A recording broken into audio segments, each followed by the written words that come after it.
Good evening, everyone. Welcome to Offices at 24/7, and I'm here with all of you to discuss the another important session regarding your PPB.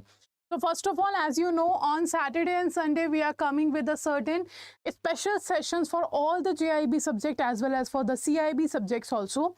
So here in the PPB sessions, we are going to discuss the module A questions. Here you can see the questions discussion will be here in this particular class.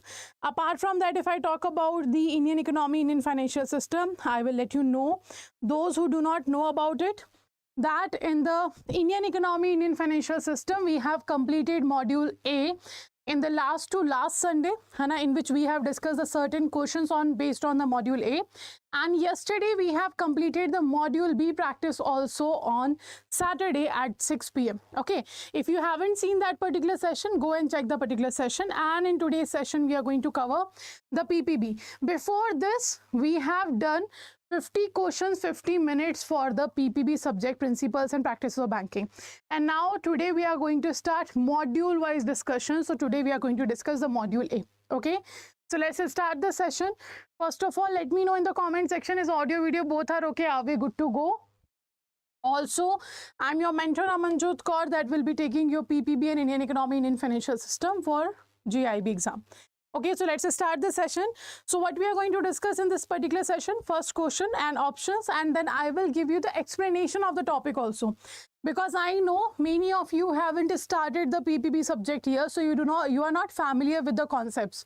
So in the particular question, whatever topic it will be, I will let you know the explanation of the topic also, so that you will not feel like I'm not able to understand the concepts or I'm not able to answer the question. Okay, so let's start the session. In the end of the session, I will be asking you all that how many answers you have given correct. Okay, and before we move to the first question, do share the sessions on Telegram channel, WhatsApp group, wherever you are linked with your friends and colleagues who are going to give the JIB exam. Okay, and if you are new to the channel of Offices at 24/7, then do not forget to subscribe the channel also.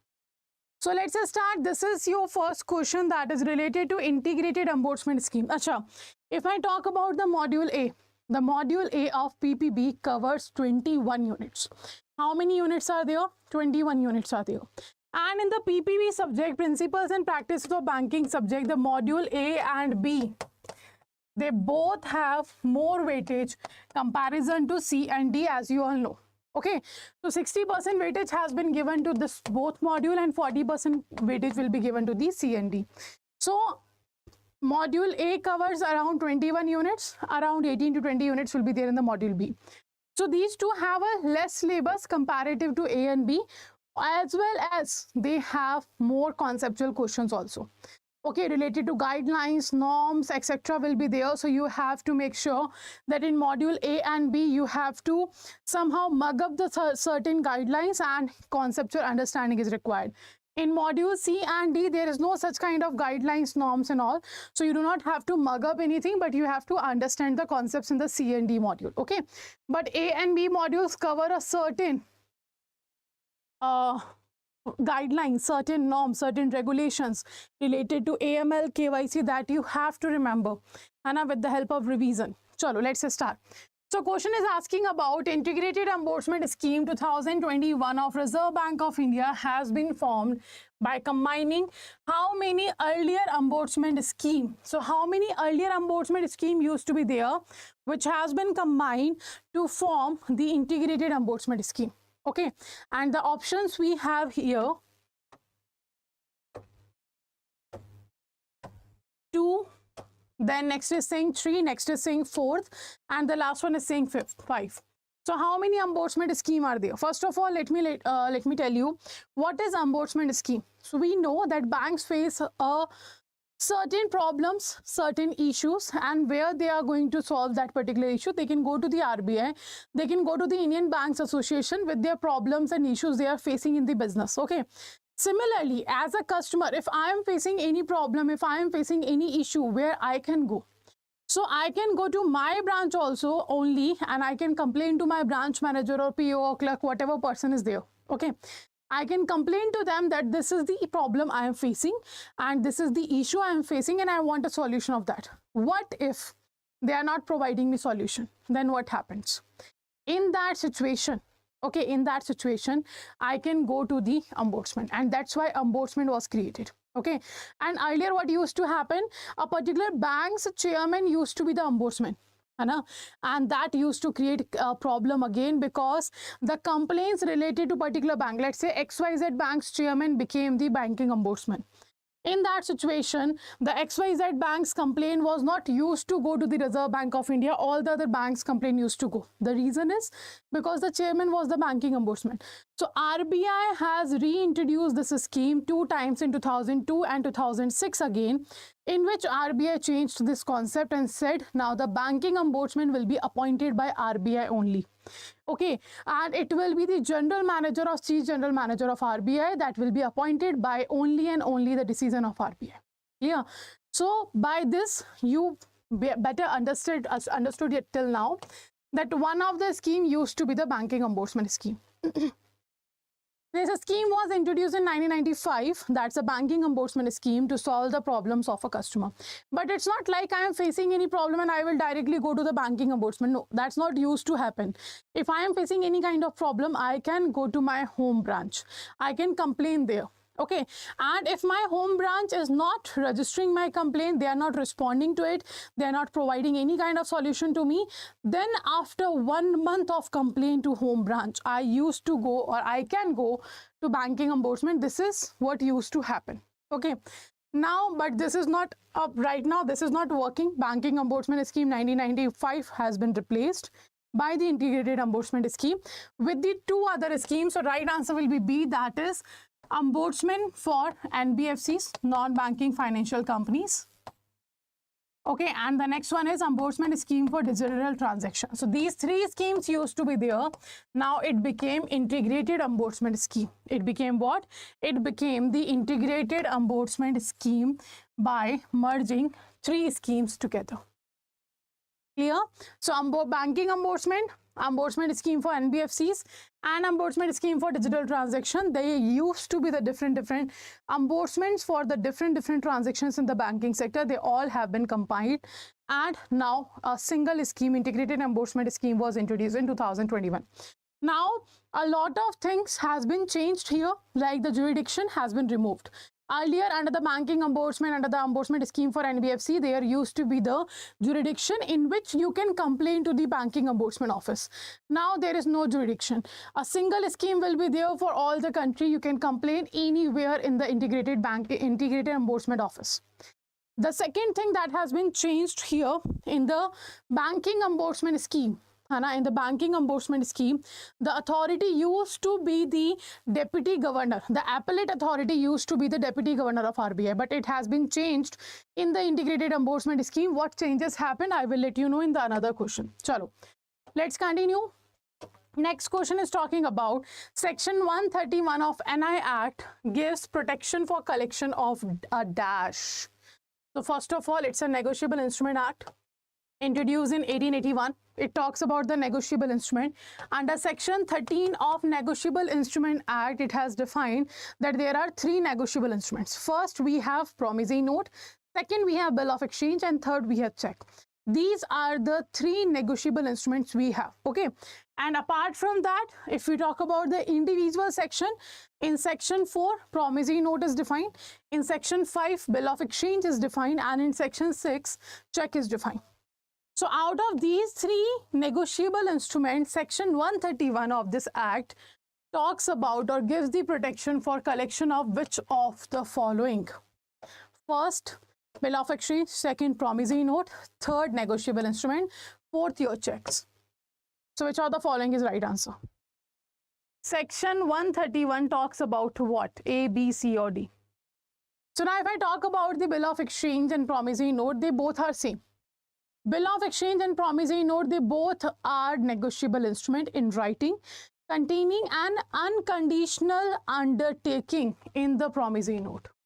Promissory note have unconditional undertaking. But if I talk about bill of exchange, it has unconditional order. It means if you are issuing promissory note, you have to take the undertaking about it. You have to take the undertaking like I am selling or I am promising the other party that I will definitely pay your money on 15th of August no matter what. Unconditional undertaking means I cannot add any conditions in the case of payment. If I have promised in the promissory note that I am going to pay Mr. A the 50,000 rupees on 15th of August, then I have to pay.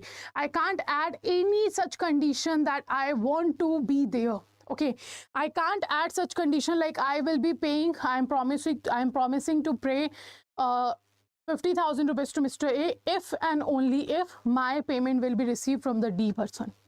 I cannot add this content. If I have taken or I have issued a promissory note, I have to take the undertaking like I will be definitely paying on the same date. Now, what is bill of exchange? Unconditional order. Now, what does this mean?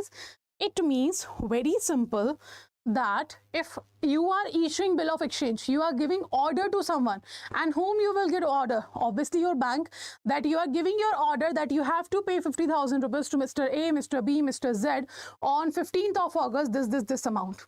That's the bill of exchange. And the other difference is it have two parties.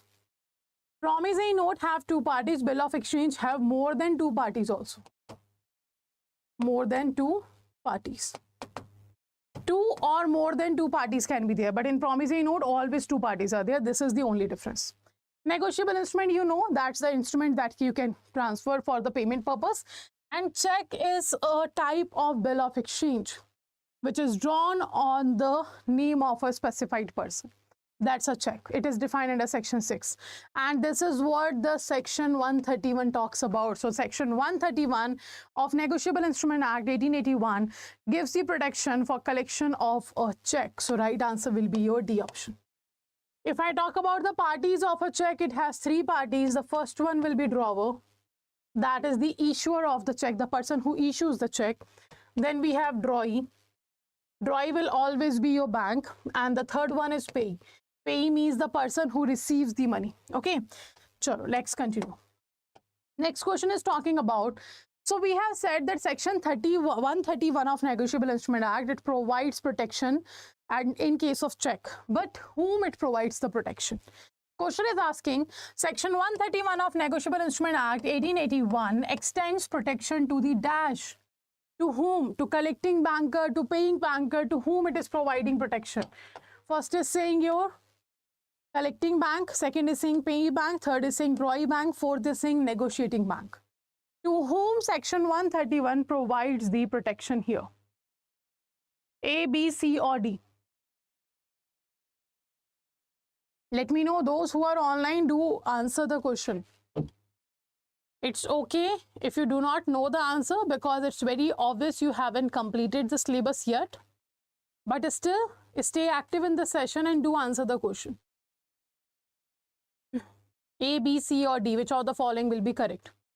So section 131 of Negotiable Instrument Act 1881, it gives protection against the issue of check, and it gives the protection very good. It gives the protection to the collecting bank. Okay, to whom the protection will be given? The protection will be given to the collecting bank. Okay, so right answer will be your A option. Very good. So do make sure you stay active in the session, keep participating in the session. Now, next question is talking about, yes, both have answered A. When a banker receives information that a check for collection is lost, the banker should dash. What the banker have to do? Like we have seen that the banker received the information that the check for collection is lost. Okay, in that situation, what should be done? First, inform the drawer. Second, inform the drawee. Third, inform the RBI. Fourth, exercise due caution while collecting the check. Drawer, the maker of a check. Drawee, the bank. Let me know which of the following action should be taken by bank. It should inform the drawer, it should inform the drawee, it should inform the Reserve Bank of India, or it should exercise due caution while collecting the check. So now your collection, what we are talking about, check for collection is lost. The check for the collection purpose that has been given, it has lost. In that situation, what have to be done? Obviously, when bank is collecting the check, bank have to be very cautious about it. Okay, if it gets the particular check. Okay, so this is what the bank have to do. So option number D will be correct. Like the bank should exercise due caution while collecting the check, because the check is lost and it can be with the other person. He or she can come and submit the check for the payment. So this is the responsibility of the bank, that it has to be due caution. Okay, so right answer will be D. Very good. Next. Which of the following denotes the cash management service? Now, the cash management service is very important. Why it is important? Because it is very important for each and every type of business to have a liquidity. Now, what does liquidity mean? Liquidity means cash flow. Every business should have a proper required cash flow, or more than that, because in emergency situation, if you require to pay a certain amount of money, then what you will pay? So that's why liquidity have to be there. So which of the following denotes the cash management service here? Option number 1, it says the holding minimum cash at branches. Second, providing adequate cash at ATMs. Third, providing solution to optimize liquidity of corporate. And fourth, none of the above. So what do you think? Which of the following is correct? Now, why it is very important to have a cash management service? Because it helps you to be active or to be proactive in case of uncertainty in a business. Let's say, for example, if the investors wants their money back, Anna, they have invested in your company in the form of shares in equity, and they want their money back immediately. So you should have that amount of cash available with you, that amount of liquidity available with you, so that you will be able to pay to the customer, to the investor, not the customer, but the investor. And in case of bank should have a proper liquidity. Like if by sudden customer comes and asking for a withdrawal of money, so bank should be capable of paying that money, because the customer's deposit is liability of a bank. So whenever the customer asks, bank has to provide that. So right answer here will be providing the solution to optimize the liquidity of corporates.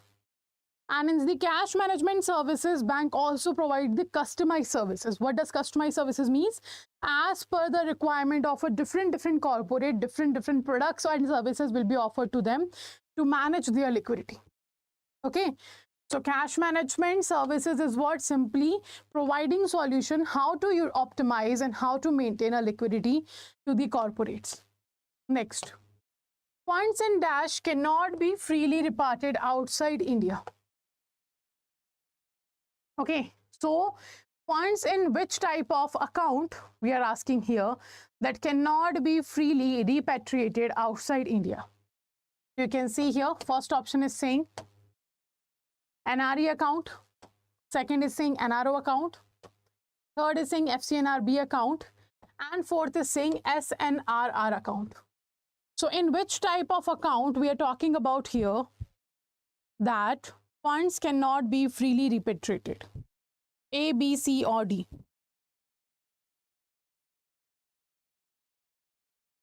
So NRE account is your non-resident external account, NRO account is your non-resident ordinary account, FCNR account is your foreign currency non-resident account, SNRR account is your special non-resident rupee account.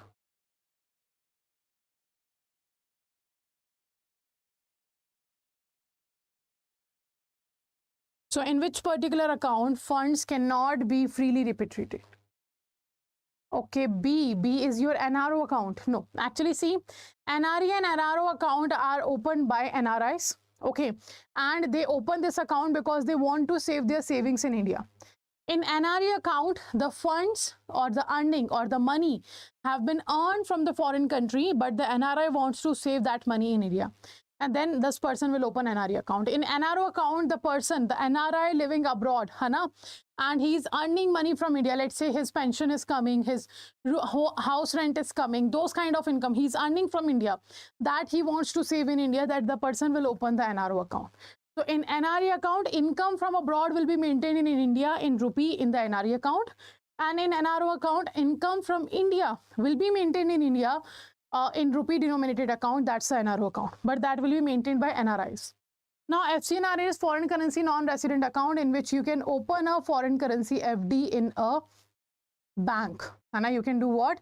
You can open a foreign currency FD in a bank. That's the FCNRB account. Now, what is SNRR account? Simply special non-resident rupee account it is, in which the current account, and now what you are doing, you are opening a current account that will be opened by any person resident outside the India. It can be individual or it can be your corporate, and they having a sort of business interest in India, then they can open the SNRR account. So this account will also be opened by the person who is resident outside the India, but they have a sort of interest in India in a business. So they can open the SNRR account. And this is the account in which you cannot do what? Freely repatriate outside the India the funds. Okay, whatever funds you have, you cannot freely transfer that amount of money outside the India. That is the answer of this question. Okay, so SNRR is the right answer. Because you have opened the account, you are living outside the India, resident outside the India, you have a certain interest in India to open a business, or the certain interest in a business you have, and you want to invest in India. So when you invested in India, when you invested in India, in that situation, you have to pay the taxes in the country, you have to show your income, you have to show your profit and loss and etc. to the country, you have to pay taxes to the government of our country. And when you transfer funds from India to abroad, so you have to follow the FAMA rule also, Foreign Exchange Management Act. That's why in the SNRR account, that cannot be freely repatriated. Next. In the role relating to the payment of checks and protection to a banker is contained in the dash. Okay, what you're talking about? The law which is related to what? Payment of check and the protection to a banker is contained in first, your Indian Contract Act, second, your Reserve Bank of India Act, then your Negotiable Instrument Act, and the fourth, your Banking Regulation Act. So in which particular act it has defined, or it has given that the payment of check and the protection to a banker is contained in. So it is very simple. We have just discussed this question in the section 131 of Negotiable Instrument Act. The protection has been given against the check to the collecting banker. Okay, so the right answer will be C option, that is Negotiable Instrument Act 1881. Next, in a joint account, if one of the signatures is forged, let's say I and my brother or my sister have a joint account, let's say for example, and we wanted to withdraw the money and one of the person have done the forged signature. In that situation, who will be liable to make the payments, to make the transaction available in the account? The bank and the customer are equally liable. Only the customer is liable. Only the bank is liable, and no one is liable. Let me know. So account is what? It's a joint account. And the signature is what? It is forged. Then who is liable for this situation? The bank and the customer both, only the customer, only the bank, or no one is liable?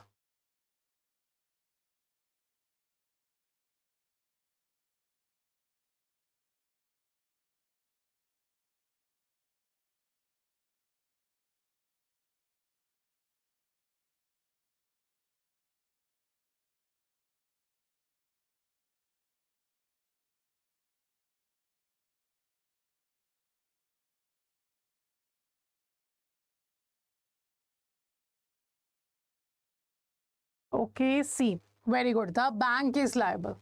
And it's the mistake from the side of a bank that it haven't cross-checked the signature if it was forged or not. So it is the liability of a bank and the loss have to be bear by the bank. Right answer will be C option.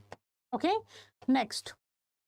These kind of case study can be given to you. Now, I have taken a simple questions today because I know the syllabus haven't completed yet, and you by yourself haven't read it once, the concepts or the guidelines and all. But yes, this kind of questions can be seen in your case study part. Like they can say, in this condition, who will be liable? है ना, or in this condition bank will get the protection or not, in this condition who have to pay the losses, etc. And they will create a certain case study, or kind of a like live scenario in a bank. Let's say Mr. A and Mr. B have a joint account and this happened and that happened.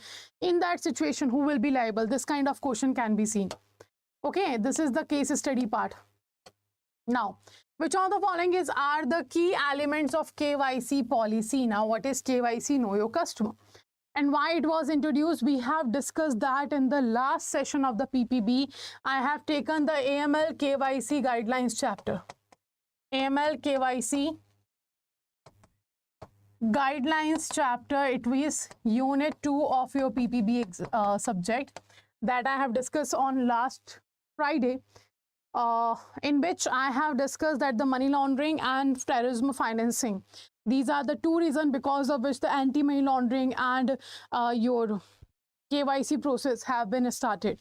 So question is asking which of the following is or are the key elements of your KYC policy. So first is saying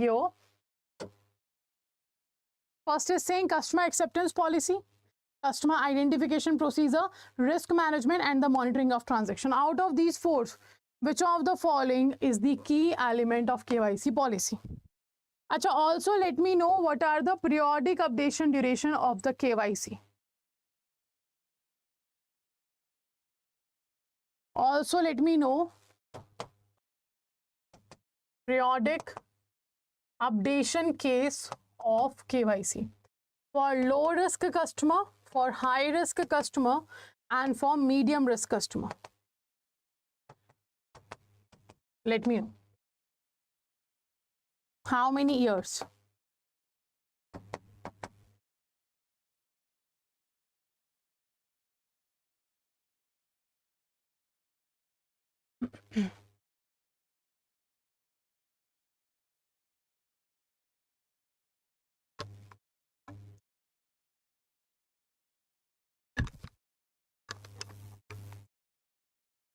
Okay, so the right answer here will be all are the key elements. First, you have to have a customer acceptance policy. Then the customer identification procedure you have to follow. Then if there is a certain risk because of a certain customer, then you have to have a risk management. And then the monitoring of transaction. After monitoring a transaction, you will find out there is a risk or not.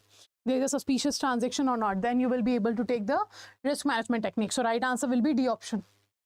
And this periodic updation duration is okay.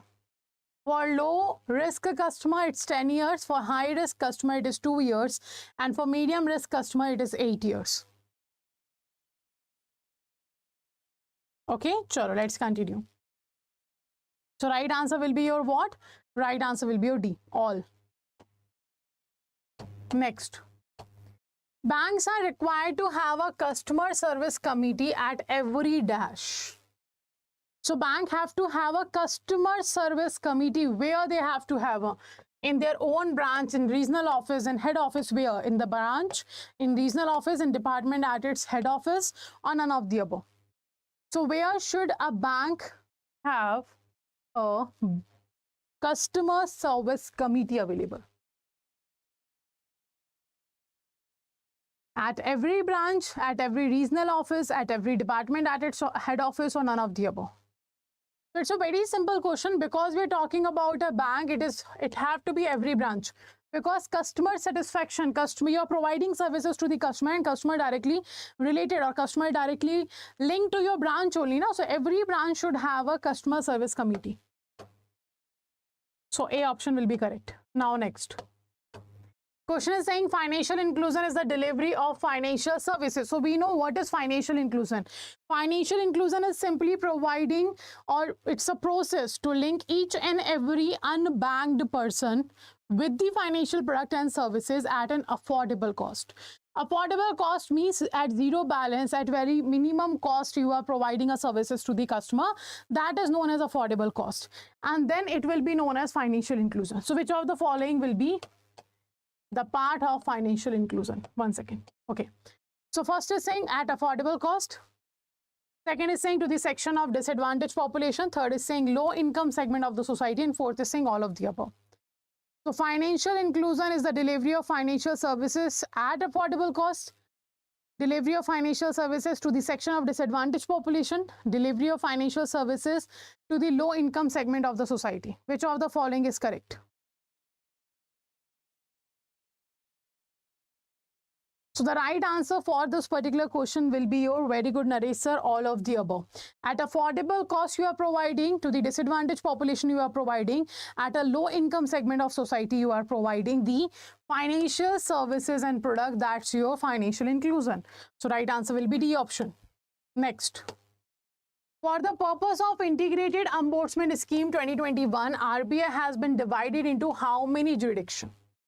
So in how many jurisdictions we have divided the RBI?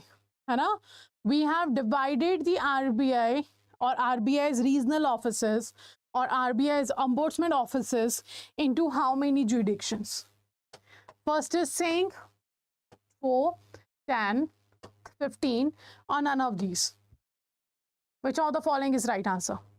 In how many jurisdictions it has been divided so that the people will be having a services from the ombudsman scheme.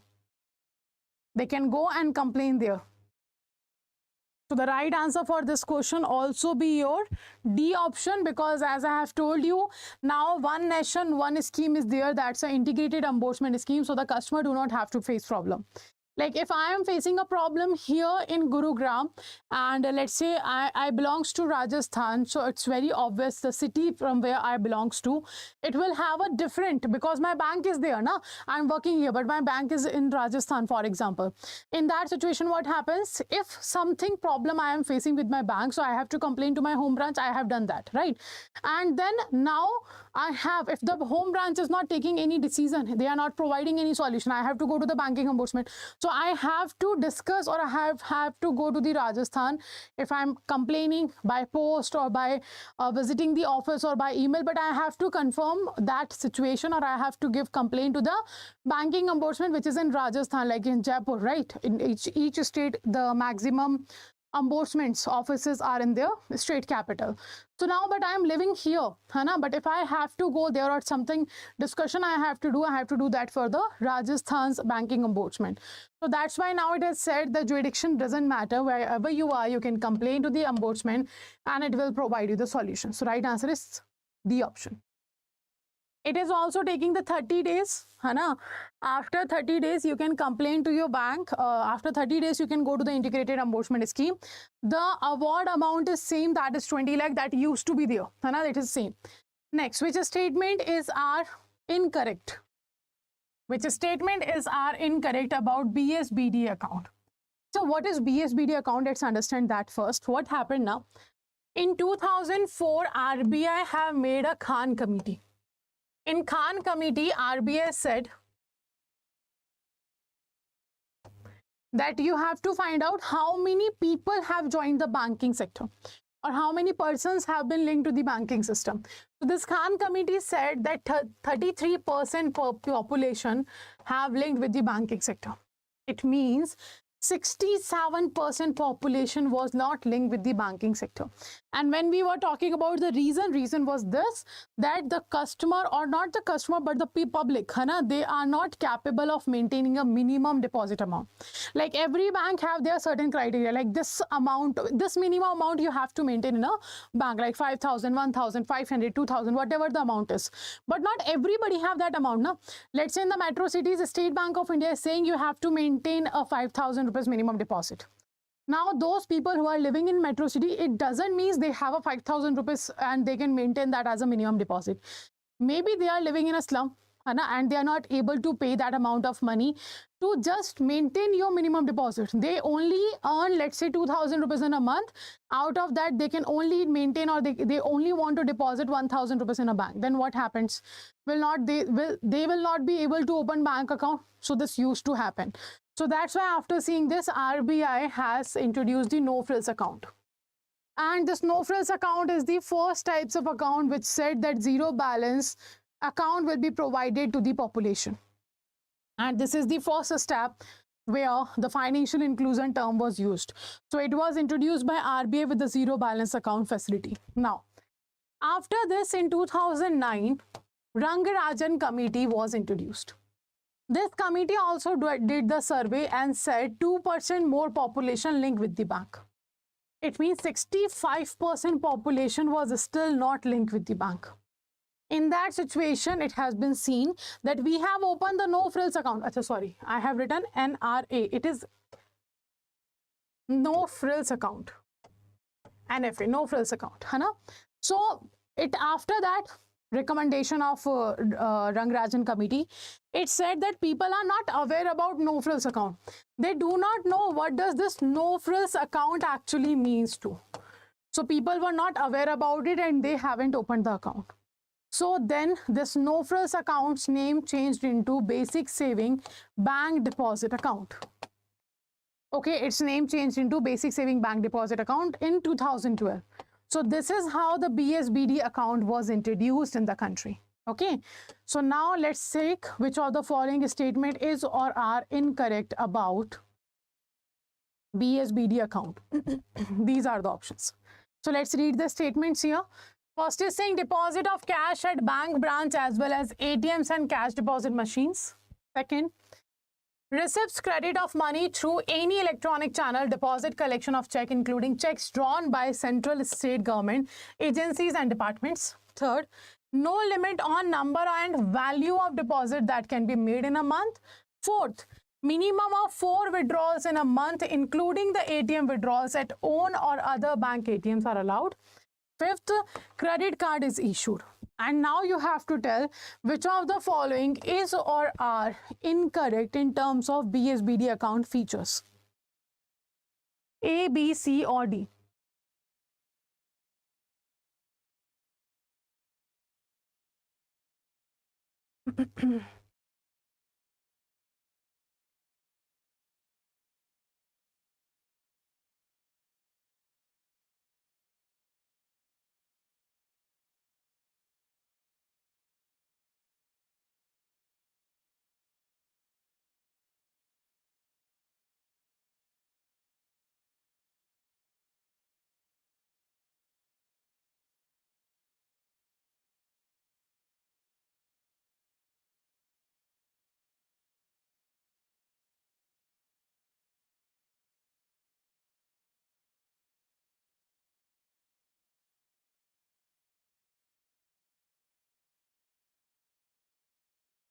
Okay.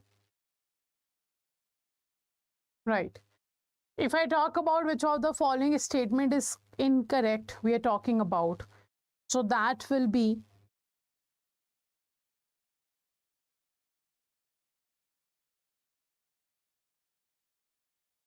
C. Deposit of cash at a bank branch and ATM or cash deposit machine, can it be done? Yes, it can be done.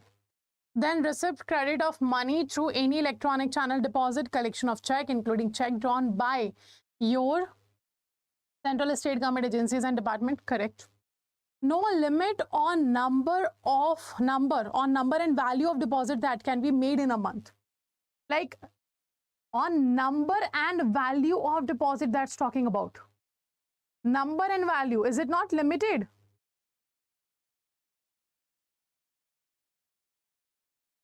No limit. It means C. In the BSBD account, the amount limit is there, not the number of deposit limits. Maximum you can maintain 50,000 rupees in an account anytime. But it's not have said here that that 50,000 can only be deposited 2 times or 3 times or number of times have been given. No, there is no limit on the number of deposits. Hai na? Minimum of 4 withdrawals in a month, including ATM withdrawal. No. The withdrawal and transaction with the ATM have a 4, but we can do the unlimited withdrawals from the branch. So it is not true. The fourth is saying credit card issued. Obviously, credit card will be issued. So the right answer will be your only fourth. It means D option. The right answer is your D option. Okay. So those who said D is correct. Okay. So right answer will be your D option. Next. Which of the following are not the characteristic of CTS? Now, what is CTS? Check truncation system. Now, if I am talking about CTS check truncation system, it was introduced because of the reason or for the purpose to stop the physical movement of a check. To stop the physical movement of a check, we have introduced the CTS check truncation system here. Clear? Now first it's saying it is an electronic image of a paper check. It is what? It is an electronic image of a paper check. Second is saying bank and financial institution can involve and the clearing house can truncate a check. It means it create an electronic image of a check. Okay. Third is saying the electronic image of a check truncation substitutes the physical check from point and time of truncation onwards. Okay. Then the fourth statement is saying truncation is done anytime, reduce the time taken for realization. Okay, fine. Now you have to tell out of these four statements, which of the following statement is not a characteristic of check truncation system. Now, what is check truncation system? Simply a system in which the physical movement of check has been introduced.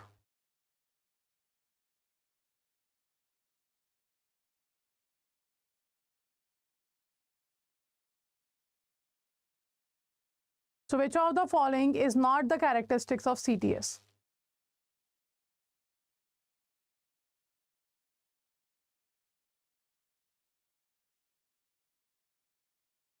So it is an electronic image of a paper check. Yes, that is true. It is an electronic image. Second is saying bank and financial institution can involve and the check clearing house can truncate. No, the bank will truncate the check, not the clearing house will take an electronic image. Electronic image will be taken by the bank. Now third, the electronic image of the check truncation substitutes the physical check. Yes, obviously it substitutes the physical check. Truncation is done anytime, reduce the time taken for realization. No. So right answer will be your C option, that is second and fourth. That is second and fourth. It means they are not the characteristics of your CTS, of your check truncation system. So right option will be C. Okay. Now next question is talking about cash management comprises. So what is cash management? I have told you what is cash management service. Managing the liquidity, how to optimize the liquidity of a corporate that you are suggesting here under the cash management services. So what does it include? First, to the collection of a check. Second, to concentration of cash. Third, to disbursement of cash. So you have to tell out of these three functions, which of the function is a part of your cash management company. Okay, like you have to do the collection of cash, you have to do the concentration of cash, you have to disburse the cash. Which of the following is the part of the cash management? Let me know. A, B, C or D. A is saying only 1, B is saying only 2, C is saying 1 and 2 and D is saying all of the above. So it's very obvious. Now you are managing a cash. Cash management means you are managing a cash, you are managing a liquidity. So you have to collect, you have to concentrate, you have to disburse. It means all are the part of cash management. All are the part of what? Cash management. So right answer will be D. Okay, next. Which of the following is not the objective of a cash management system? Not an objective of a cash management system. So for that, this you have to know what is the objective of cash management system. First, to improve revenue. Second, to maximize profit. Third, to minimize cost. Fourth, to make easy housekeeping. So what do you think? Which of the following is not the objective of a cash management system? Improve revenue, maximize profit, minimize cost, to make easy housekeeping. And very obviously, to make easy housekeeping is not the objective of cash management. It improves your revenue, it's maximize your profit, it minimize your cost, but not the housekeeping related part. So right answer will be D option. Okay, next. Who would be the appellate authority under the integrated unbursement scheme? So this is, I have told you in the first question also, that this has been changed. Earlier it used to be the deputy governor of RBI. Now you have to tell which of the following is right. First governor, second deputy governor, third executive governor, and fourth is chief general manager of RBI. So banking unbursement scheme for NBFC, and unbursement scheme for digital transaction. They all have been merged and have been created integrated unbursement scheme here. Okay, and who will be the appellate authority? What is the requirement of appellate authority? Let's say, first of all, what happens? Like, for example, I am facing a certain issue in a bank. So I will go to my bank branch first and complain there. I have to go to my home branch and I have to complain there. And I have to give the time, that is 30 days, to my home branch to respond on my complaint. After this 30 days, after this home branch, giving home branch 30 days, if it do not provide the solution, if they are not registering my complaint or something else, then I can go to the Unbursement scheme. Okay. And Unbursement scheme will take minimum 1 month, maximum 6 months, to provide you the award. Award is what? Award is the decision of the Unbursement. So the Unbursement decision is known as award. So award, that Unbursement will take here minimum 1 and maximum 6 months to provide you the solution. And after that, what will be available? After that, if you do not find the solution of Unbursement scheme satisfied, you will have the another option. And this is what this question is asking. Who is this another option? Is it governor? Is it deputy governor? Is it executive director? Or is it CGM? The right answer will be your executive director. It used to be the governor, deputy governor, but now it's the executive director. So RBI's executive director will be the appellate authority in case you are not satisfied with the banking Unbursement decision. Okay, sorry, integrated Unbursement decision. Next. How many types of accounts are permitted in India for NRIs and PIOs? It's PIOs. NRI and PIOs. So how many accounts are permitted to them? Like how many accounts they can open in India? So NRI, you all know non-resident Indians. PIO, you all know person of Indian origin. So how many accounts they can open in India? And also name the accounts. So first we have 2, 3, 4 or 5. Let me know how many accounts they can maintain in India. Also, let me know what are the names of the account.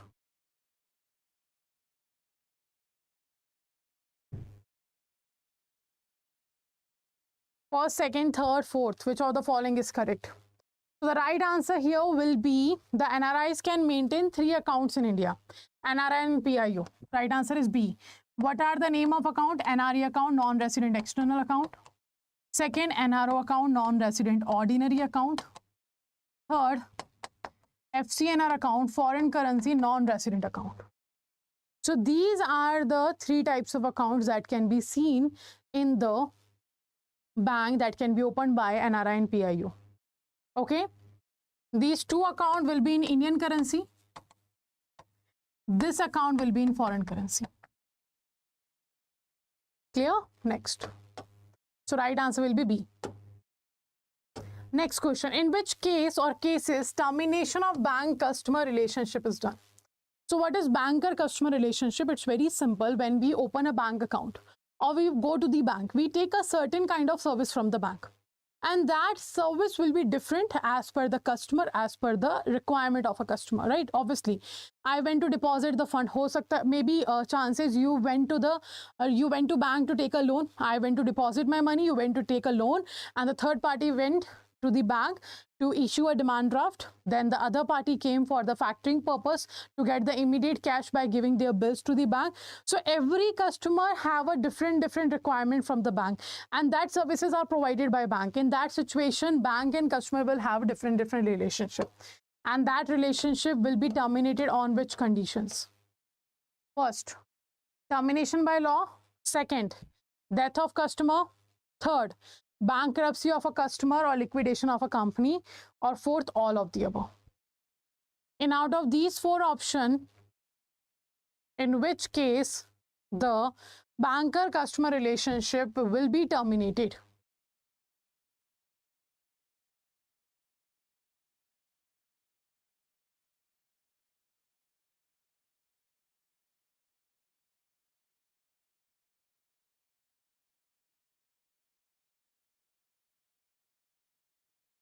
Okay, so the right answer here will be D. That is all of the above. The right answer here will be D. That is all of the above. Clear?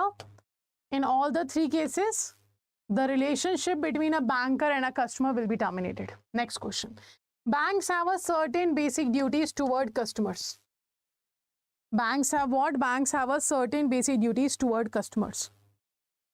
So what duties? First, duty of secrecy and confidentiality, duty of reasonable care, dealing with the garnish or attachment order, only 1, only 2 and 3, only 3 and all. So what duty have to be performed by bank towards the customer? And this is known as, this duties of a bank is a banker customer special relationship. Okay, this comes under the banker customer special relationship.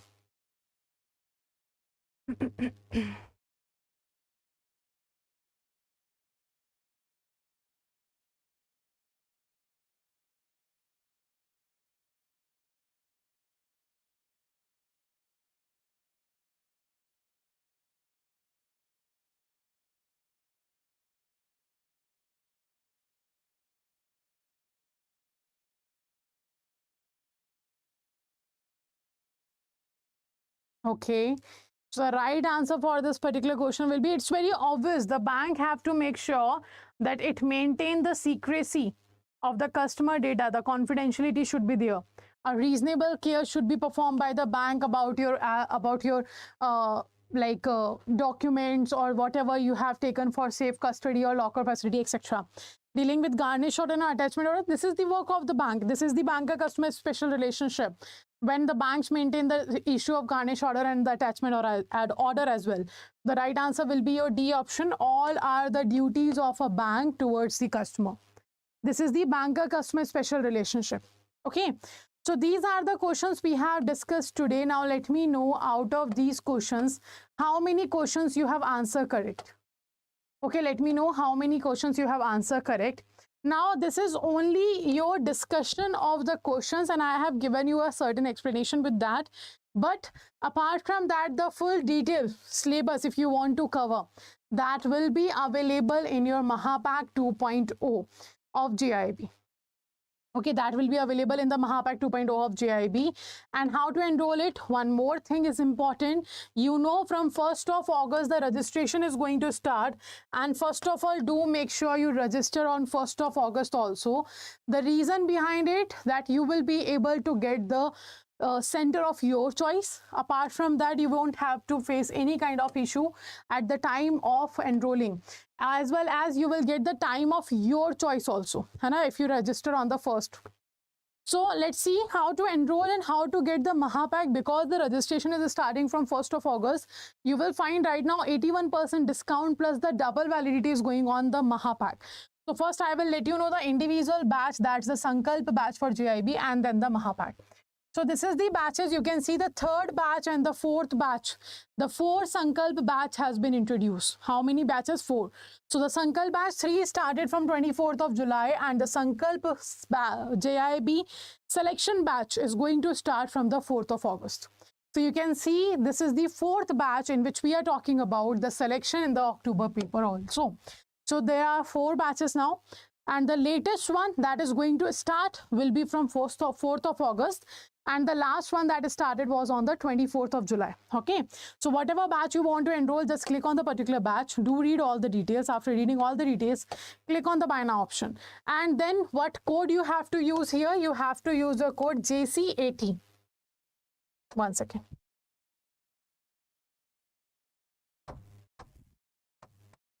And click on the apply. One second. What's happening? Okay, so you can see here after applying the JC80 code, you will get here 80% discount. But for additional 1% discount, what you have to use the coins that is available on the application. So around 3600 something you have to pay for this selection batch. Okay, starting from 4th of August. Now, apart from that, you can find here the JAIIB CIB Mahapack. You can find the JAIIB Mahapack here also. You can see at the same page. When the batches are available, you can find the Mahapack 2.0 also. So click on the Mahapack 2.0. You can see 600 plus live classes, 237 tests, 315 ebooks and videos are available for you. How to enroll? Just click on the buy now option and you can see the JC80 code is already applied here. And you will find here the 80% discount for additional 1% discount. Again, purchase from the application. And you will get here 1% additional discount. And the validity will be 1 plus 1 year, it means 2-year validity available for you. So you have to pay around, let's say for example, 200 something. And that will be for 2 years and it will cover your JIB Mahapak. And this offer will be valid till today only. If you are thinking about enrolling, do it soon. And if you face any kind of issue at the time of enrolling, what you can do, you can call on this number that is available on the website if you face any kind of issue. Okay, like code is not working, if there is certain technical issue, you can call on this number. Okay, so this is the information for all of you. Apart from that, at 5 p.m, those candidates who want a session in bilingual, so I will be coming up with the Indian Economy, Indian Financial System bilingual session at 5 p.m. today only after this. So if you know someone who are looking for a bilingual session, do let them know the session will be at 5 p.m. today, only on Officers Adda 24/7.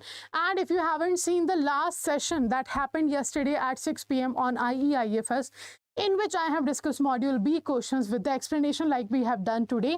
So do make sure you check the recording of that session also. Okay, so let's end the session here and see you at 5 p.m. And if you have any doubt in particular question or any concept is not clear, whatever you are facing problem, you can ask in the comment section. I will be checking your comment and answering there. Okay, thank you for joining the session and take care all.